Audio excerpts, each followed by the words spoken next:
नमस्कार. स्वागत आहे नवीन एका ब्लॉगमध्ये. आज पण आपली गाडी भरत होती टरबूजसाठी. प्रस्थापिका शेतामध्ये आपण पोहोचलो.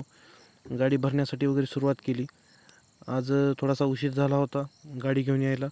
लेबर पण होते. सर्वांनी मिळून लवकरच आपली गाडी भरायला सुरुवात केली. टरबूजाची क्वालिटी तर तुम्ही बघितली, पण टरबूजाची क्वांटिटी पण चांगल्या प्रमाणात आहे. गाडी वगैरे भरून घेतली. आज गाड्या जवळपास 3 भरत होत्या. आपली एक गाडी भरणं झाली. त्यानंतर राहुलची एक होती, दुसरी एक गाडी घरचीच होती त्यांची. पोहोचलो मग आपल्या लहूच्या हॉटेलवर. लहूनं आपल्या तेलगाव पाटीलाच नवीन हॉटेलचा व्यवसाय चालू केलेला आहे. तिथं आलो. गाडीचा एक छानसा असा व्हिडिओ घेतला. गाडी बघू शकता आज फुल लोड होती आणि आजचा मालाची साईज बी बघू शकता. 4 किलो, 5 किलो, 6 किलोच्या पुढीच होती. आज मालाची साईज होती आणि गाडी पण फुल भरली होती. त्यानंतर आपला सर्व मित्रपरिवार आला आणि आज अनवरने खुश होऊन सर्वांना लस्सी पाजली.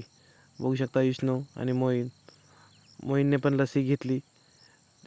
हा लहू कदम यानेच तेलगाव पाटी ते रायगड या नावाने हॉटेल व्यवसाय चालू केलेला आहे.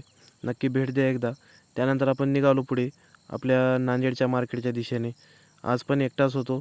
खूप उशीर झालेला, त्यामुळं मार्केटला आपण निघालो. मार्केटला वगैरे पोहोचलो. त्यानंतर हमालाने गाडी खोलली.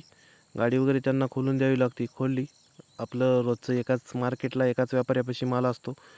थोडा वेळ माल खाली केल्यानंतर सेठने सर्वांना चहा वगैरे सांगितला. मालाची साईज चांगली असल्यामुळे रोज आपली गाडी बाहेरून जाते. आज जवळपास 13-13.5 रुपये रेट भेटला.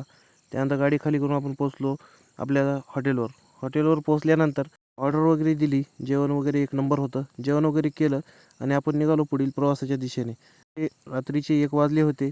त्यानंतर आपण पोहोचलो शिरूर ताजबन येथे. मित्रांनो, कसा वाटला ब्लॉग?